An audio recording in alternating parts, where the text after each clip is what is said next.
Y así vamos construyendo. Fíjense, para ese lugar tenemos los algarrobos que teníamos el inicio de floración, ¿sí? El pico de floración y el final de floración. Para los espinillos, que solamente aportan polen, tenemos el inicio de floración en fines de julio, principio de agosto, mediados de agosto la plena floración de los espinillos, y ahí va en degradé también la floración del espinillo. Y así para cada una de las especies, chañar, garabato, palma, palo amarillo. Y fíjense acá la alfalfa, en este caso, que aporta néctar y polen, tenemos que va asumiendo por pulsos, ¿sí? Inicio, ¿sí? Floración más avanzada, floración o plena floración, corte. No hay nada, por supuesto, de la alfalfa, y al cabo casi de 30, 20 y pico de días, 30 días, comienza de nuevo por otro pulso. Y si yo voy asumiendo todos estos números, al final voy a tener, ¿sí? Una cuadrícula con muchos numeritos, y si eso yo le hago una curva y lo traduzco en estas líneas, me va a dar la información de cuándo es el pico de floración, acá hay otro pico, o cuándo no tengo floración. Y acá fíjense, desde abril hasta el julio de la campaña siguiente, hasta el inicio, digamos, de la primavera, que las especies florecidas que aportan para la abeja son mínimas, y que acá está concentrada la floración más significativa. ¿Está? Esto es parte de las herramientas que uno tiene para después asumir la carga de colmenas y el manejo que va a hacer a posteriori. ¿Sí? Pero fíjense lo importante que es conocer las especies que tenemos, conocer la cantidad que tenemos a través de los métodos de la transecta o del tirar los cuadros, ¿sí? Saber qué aportan esas especies y asumir a lo largo del año cómo van corriendo las floraciones. ¿Sí? Esto nos da otra idea de qué especies son o no las que nos van a dar cosecha a nosotros. Y acá sí vamos a apuntar a miel, por ejemplo. ¿Cuáles son las especies? Y acá vamos a introducir otro concepto que son especies líderes y especies acompañantes. ¿Sí? Definiendo como especies líderes a aquellas que nos van a dar cosecha. ¿Sí? Porque hay mucha cantidad de estas especies. Por ejemplo, le vamos a poner ejemplo, o alfalfa, o algarrobo, o palo amarillo, ¿sí? Porque tenemos mucha cantidad de esas especies, y esas especies nos dan, ¿sí? Nos dan, en este caso, néctar, polen, ¿sí? Y vamos a tener especies acompañantes que, si bien dan néctar y polen, su aporte va complementando a aquellas especies líderes que sí pueden tener un potencial de cosecha. Acá como especies, para este ejemplo tenemos, en el monte había algarrobo, chañar, palo amarillo, chilca, osuncho, palma, ¿sí? Y de la pradera teníamos alfalfa, melilotos, tréboles, colza, girasol. Eh, Esas son especies líderes porque nos pueden definir una campaña y podemos llegar a tener una cosecha de la miel del algarrobo, o la de alfalfa, o la de colza, ¿sí? Y que por su abundancia también puede llegar a tener una cosecha de la miel de chilca. Ahora, puedo hacer una única cosecha o puedo hacer cosechas de cada una de estas, ¿sí? Con un manejo un poco más complicado, y llegar a tener, entre comillas, mieles diferenciadas, mieles de algarrobo, mieles de palo amarillo, mieles de palma, mieles de alfalfa. En cambio, de las especies acompañantes, por su abundancia o porque solamente aportan uno de los recursos, ¿sí? No nos van a determinar una cosecha, pero sí complementan, a lo mejor por el momento en que están floreciendo, a las especies líderes. Un ejemplo claro de esto es el espinillo, ¿sí? Si vamos para atrás, fíjense que el espinillo, por su estructura floral y por el aporte que tiene, solamente nos dan polen. Entonces no vamos a obtener mieles de espinillo. Y por el momento en que está florecido el espinillo, fíjense, mediados de agosto, donde recién están comenzando las temperaturas, está habiendo un cambio ambiental, El aporte del espinillo puede ser importante para ayudar al crecimiento de la colmena, pero no vamos a obtener mieles de espinillo, ¿sí? En este caso, los espinillos son y cuando hay mucha cantidad, son excelentes desde el punto de vista de especie acompañante, ¿sí? Lo mismo puede llegar a ser, por ejemplo, el moradillo. Puede llegar a tener mucha cantidad de moradillo, pero por el momento en que florezca, ¿sí? Solamente ayuda al crecimiento de esa colmena, ¿sí? Para las floraciones posteriores. Cuidado, Y Diego, que está puede ser corrida una la especie curva. acompañante.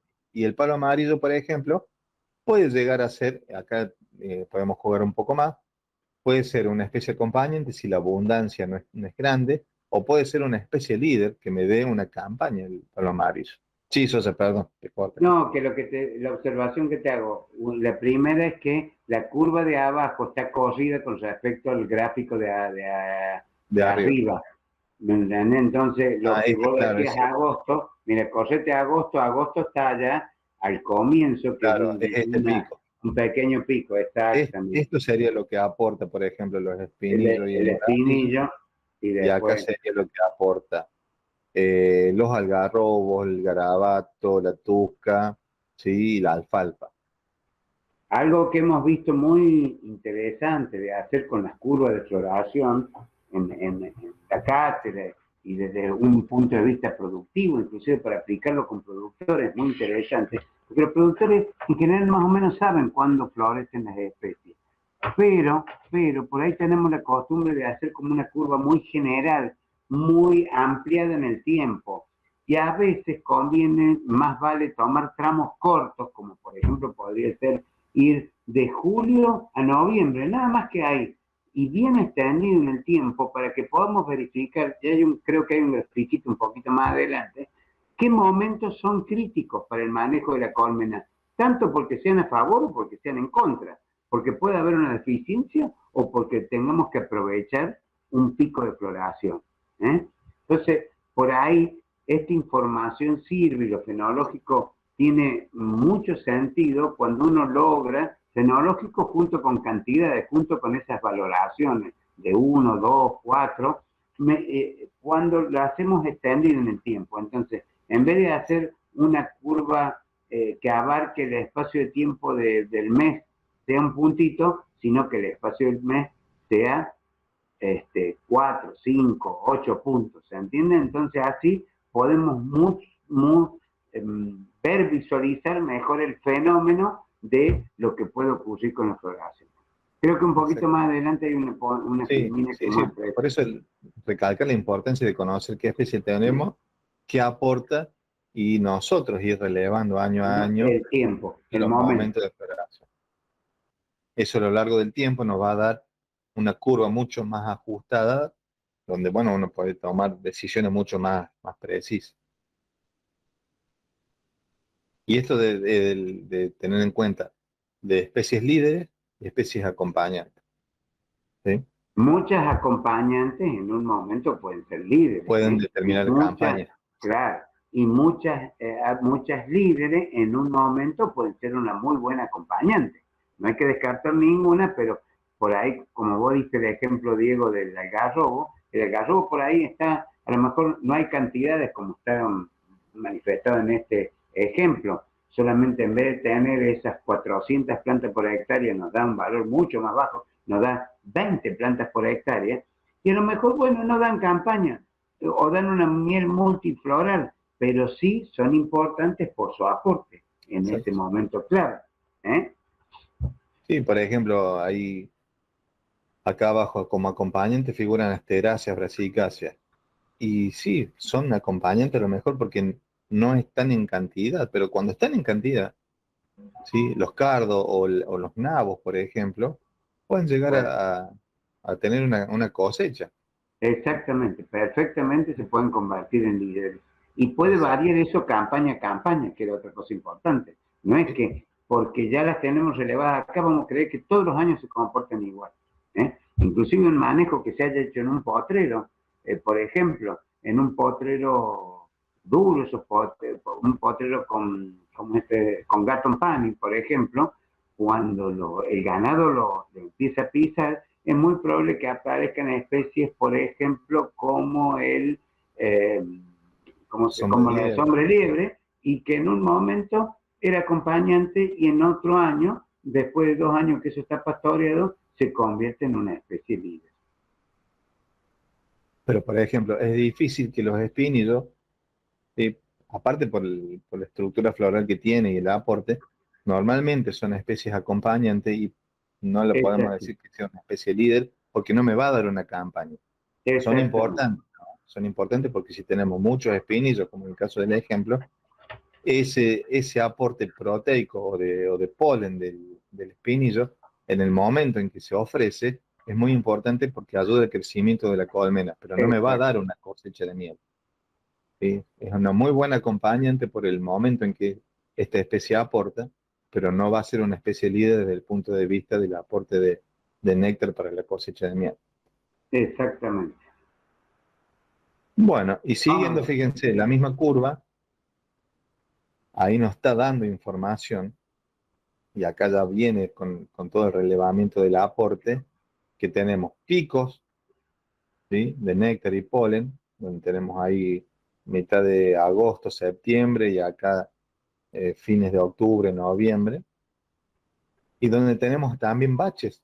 Y también es importante conocer cuando vamos a tener los baches, porque nos da a nosotros las herramientas o la pauta para decir, no, mira acá, si yo quiero aprovechar este pico de floración, no me puedo descuidar acá, ¿sí? Y yo puedo aprovechar esta floración primera para hacer crecer la colmena, ¿sí? No descuidarme en este bache para que la colmena no se me venga para abajo y que llegue este pico de floración con una población alta para aprovechar ese pico justamente y que tenga una muy buena cosecha. Y después conocer los baches. Acá en enero, fíjense, uno estima, en enero, pero debo tener muchas flores. Y para el caso de este ejemplo, no. En enero, fines de diciembre, enero, tengo un bache de floración que debo tener en cuenta si yo quiero, por ejemplo, acá en marzo, ya en el otoño, si este bache ha sido muy excesivo, ha sido muy marcado, y seguramente va a condicionar la colmena para prepararla para que pase el invierno. ¿Sí? Entonces acá también tengo que tener en cuenta, ¿sí? Que no tengo especies o que son muy pocas las especies que me aportan. ¿Sí? Fíjense lo importante que es conocer esta curva de floración. Curva que voy haciendo todos los años con el relevamiento, ¿sí? Con un cuadernito que sea una hoja para relevar, bueno, en tal fecha fui y observé en la flora circundante del apiario que hay tal especie que estaba en ese momento en crecimiento vegetativo o en inicio de floración o en botón floral o en plena floración o en fin de floración. ¿Sí? Todo eso relevado y llevado a un Excel simplemente, eh, fíjense toda la información que nos brinda. Y en resumen, eh, fíjense, acá hay concretamente los pasos. Primero ubicar el apiario, si ya está, o estimar dónde va a estar el apiario, hacer el círculo de 1000 metros de radio para determinar el área útil de pecoreo, después de ahí determinar lo útil y lo que no es útil, ¿sí? La clasificación de esa superficie, si es monte o si es pradera o si tengo las dos estructuras.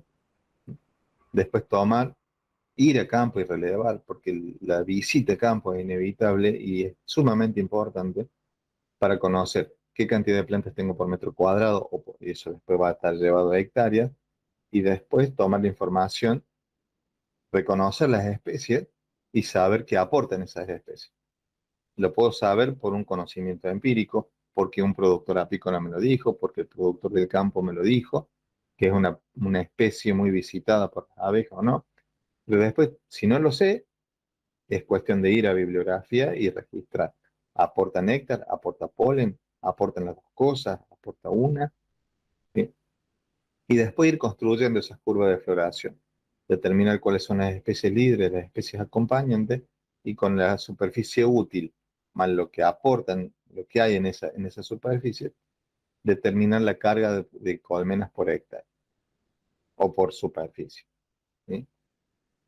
Graficar esa información, ¿sí? También ayuda, ¿sí?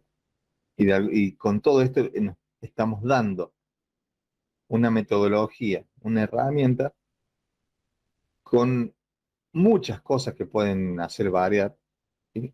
Muy perfectible, con muchas posibilidades de que el ambiente lo modifique, que el manejo de los potreros modifique, que el manejo del apicultor modifique la carga, pero por lo menos nos da una herramienta para no ser tan chabacanos, para no ser tan groseros en el error que uno puede llegar a incurrir, ¿sí? Solamente, pero, repito, es una metodología que nos gusta, que la estamos desarrollando, que ya llevamos mucho tiempo jugando con esto, pero que sí, obviamente tiene muchos cambios, muchas posibilidades de cambio, porque las variables que están interactuando son muchas.